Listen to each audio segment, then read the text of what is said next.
Hello everybody, welcome back to Read and Reread. My name is Angelia and today I'm going to do the tag that is about book covers.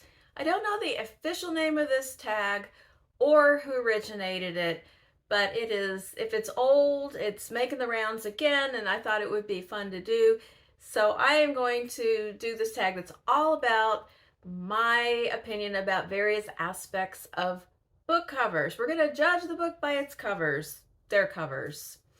Whatever. And there are 12 categories and I have collected a massive pile of books, so I will try not to have this video last all day long, but I feel like this is one that you could do many times and come up with different great answers, but this is today's answers. So here we go.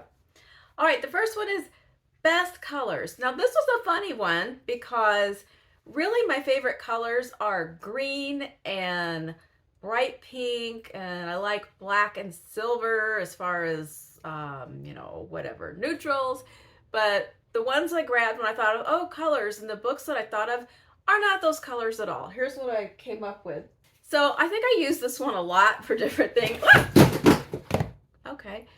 Still Life by Sarah Winman. This one this is an example of buying a book on its cover. It's pretty on the front, it's pretty on the back, it's pretty on the side, and I got it in a thrift store, and then it turned out to be one of my best reads of last year.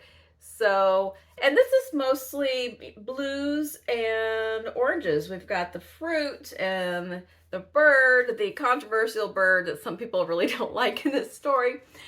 And then also I just read Things in Jars, and that one really appealed to me with the cover, and it's all blue. The mermaid is significant in the story in more ways than one. And then the one that I dropped is Colson Whitehead's Harlem Shuffle, and these very saturated colors really attracted me as well, even though I'm not even a big yellow fan, but I don't know, I just really love this cover. I also love the typeface, which is another category. So those are some that I loved. I really didn't find one in my actual personal favorite colors that I wanted to use for an example. So, but I am drawn to deep and bright and saturated colors. All right, so for best typography, that is the next prompt. I grabbed 3 books that came to mind when I thought about how I liked the lettering style on the cover of the books. I think that's what we're talking about. And here are some examples. The Devil in the White City by Erik Larson. I don't even know what to call to me this looks kind of Art Deco-y, but this is about something that occurred in like the 1890s. So I don't know if that's the right, doesn't match the time period, but I love the lettering here, and this picture in the background this took place in Chicago. This is a really good and creepy book if you've never read it. A true story of a serial killer that was at the World's Fair, 1893. Also, here's a book I haven't read yet, but I know it's still in the nonfiction part of the BookTube prize. I saw it there the other day. The Facemaker by Lindsey Fitzharris. It's a visionary surgeon's battle to mend the disfigured soldiers of World War I. I still haven't read this and plan to read it sometime this year, maybe for nonfiction November, but I love this cover and I love this lettering style. I must have an affinity for the slanting letters. And then another one, it's kind of that same style again. I love the cover of The Blind Assassin by Margaret Atwood. And you know, I could not hold a book up if I loved the cover but the book stunk. I don't think it would ever make it into this video, but it probably wouldn't still be here in this library, so, you know. The next category is best simple covers. My favorite simple covers are these pocket poetry editions that City Lights bookstore publishes. And this one especially, this iconic cover. And I didn't get these at City Lights, although I have been to City Lights, but I got these in a different library book sale a long time ago. And these are all like 70s editions, and I got them kind of all together. Somebody, I guess, had cleared out their library. I pity the fool, because look at these wonderful little books. I am going to City Lights We're going on a trip to San Francisco in July, so I get to revisit one of America's iconic bookstores. All right, let's see. Oh, another simple cover that I like. This one actually is at a crossroads in this prompt. I love the color, I love the simplicity, and I love the typography. And that is the cover of Alice Munro's Hateship, Friendship, Courtship, Loves. Oh, I always do that. Try again. Hateship, Friendship, Courtship, Loveship, Marriage. And this is a fabulous collection of short stories, but I really love this clean, simple cover. The next prompt is best end pages, and at first I searched and searched all through my library and I couldn't find any that really had cool or fun or beautiful end pages. And I was thinking about how children's books have it all over the adult books for things like end pages, something fun or surprising on the back cover, and really just the art in general. So I did, is it cheating if it's in my library, but it's from the children's section? But these are a couple of books, and I love this illustrator, Brian Selznick. He has a lot of really fabulous work in children's literature. But this particular series, The Doll People, if you've never read these are really fun books for elementary age readers, but for adult readers as well. And it's about a dollhouse that has been in a family since the 1800s. It's your classic thing where the dolls can walk around and talk and everything when the people aren't looking. So they have all these adventures when the people aren't around. And on this cover you see that a current day child in the family has a new dollhouse with plastic people, and she's coming to visit the Victorian era people in this dollhouse. But you get French flaps, you get fantastic end papers that are the catalogs of where the dolls came from to begin with. And this is a really funny part of the story because there's a baby that is the wrong size. Their baby is like huge because they got a baby of the wrong scale to go with the set by accident. And beautiful illustrations throughout, and you get more on the back cover.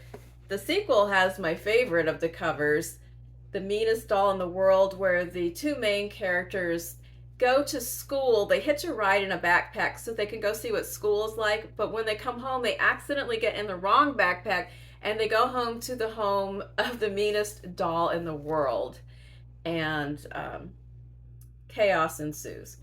So I just feel in general that children's books, I mean, you could do this whole prompt with just all these prompts with children's books instead, and it'd probably be more dazzling than this particular video. Next question was best map, and I'm going to go with the one that's on my mind from the book I just read, and that is this map inside the front of The Hobbit. And I really love the hand drawn. I like how, it's like in runes or something.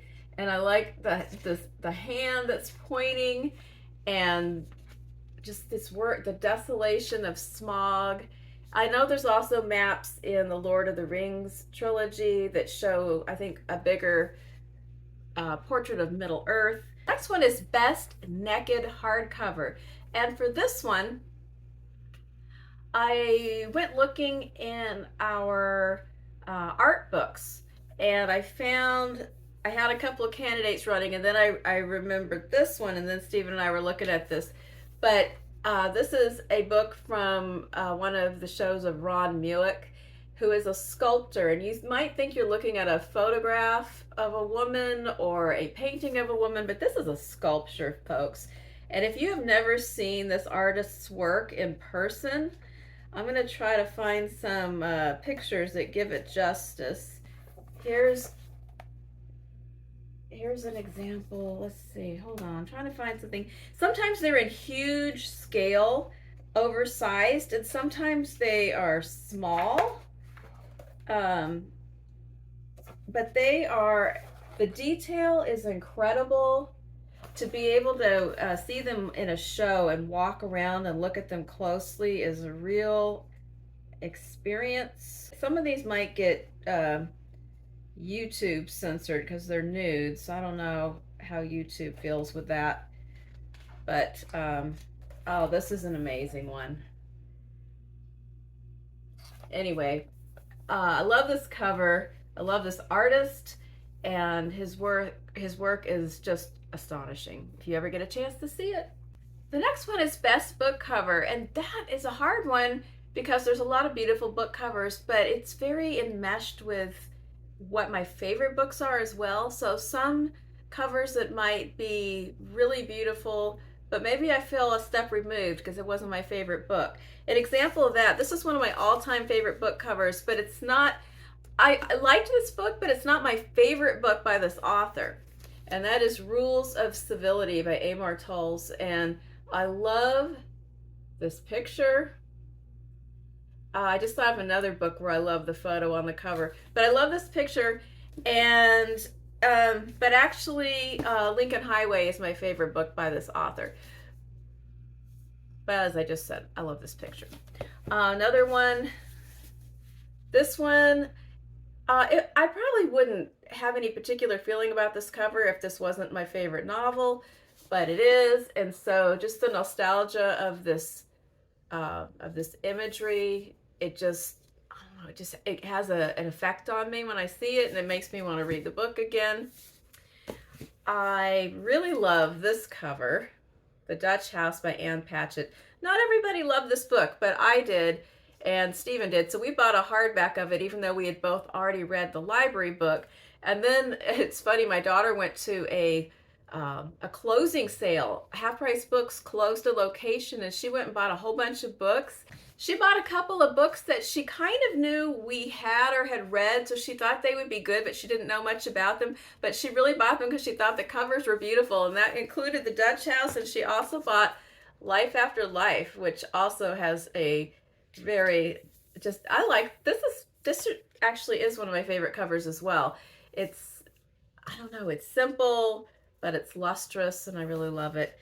And I also love the story. I loved this cover before I read the story about the cover, which is in her collection of essays, which, These Precious Days, and she talks about how she commissioned an artist to do, she talked about kind of some of the pitfalls of book covers and when you don't like the cover on your book, and she talks about commissioning an artist to make the painting that she imagined of this character from the book, and then the painting is important in the story, and it's the cover of the book. So she was able to bring that all together because she has reached that point in her career when she can do that.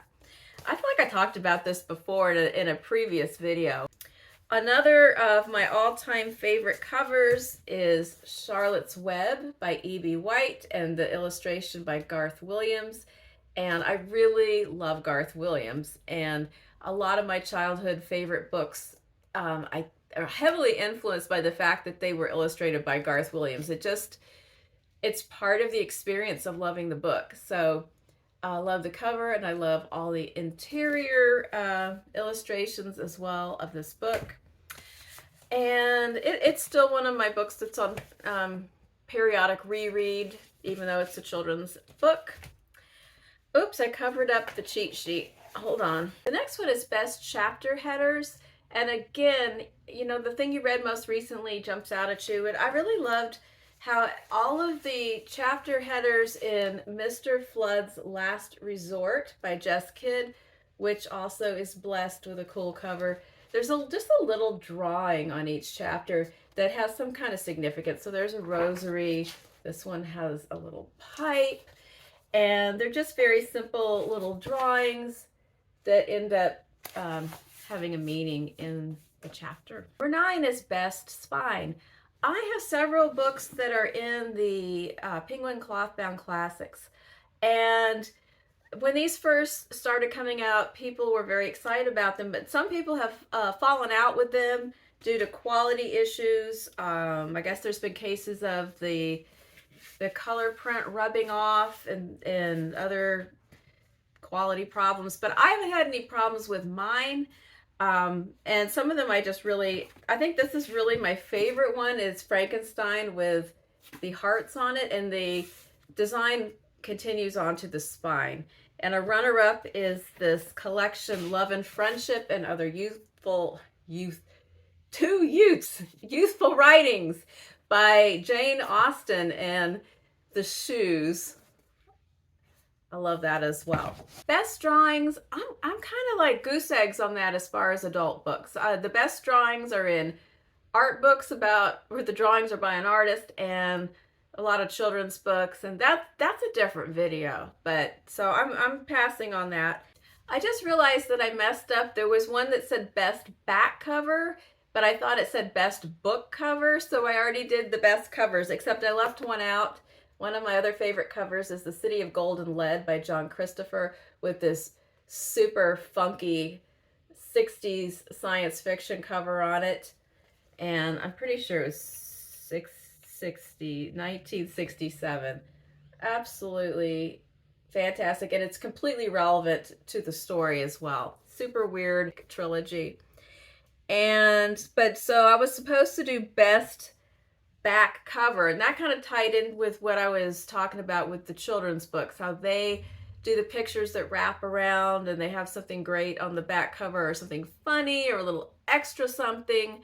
And adult books, not so much. I will give an honorable mention to the author photo of Dr. No by Percival Everett. You see, look on the back, and there's this tiny, tiny square. And it's just an empty park bench. His little bio, all it says is Percival Everett is the author of more than 30 books, most recently The Trees and Telephone, which was a finalist for the Pulitzer Prize. And a picture of an empty park bench.